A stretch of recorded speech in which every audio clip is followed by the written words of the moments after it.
Now, one of the themes of the pandemic is how hard it's been on minorities, but has Omicron made the disparity even worse? Yeah, CBS 17's Jody McCrary is digging deeper tonight into that to fact check a claim from the health department about how this current surge has led to way more cases among minority groups. The state says Black and Latino people were way more likely in January to both catch COVID and go to the hospital with it. I ran those numbers by the experts, and they say they're right. DHHS says infection rates during the past month were twice as high for blacks than whites, 57% higher for Hispanics. And the numbers show black people were hospitalized at nearly double the rate of whites.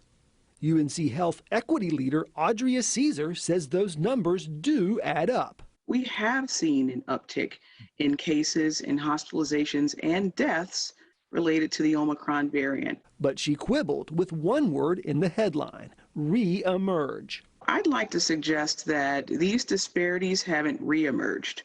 The inequitable conditions that have caused the disparities have always been present. The pandemic, she says, has only made the disparities worse. But is there something specific about this latest surge that made the gap even wider? Yeah, so I think that's part of it, just because of the susceptibility. The vaccination rates between blacks and whites and Latinos and non-Latinos are about the same. But DHHS Chief Health Equity Officer Victor Armstrong points to a different explanation. Minorities tend to be essential workers in places like stores or restaurants. That comes with more risk, and when they do catch it, it's tougher to isolate. And with this Omicron variant being much more highly transmissible, it really makes them much more susceptible.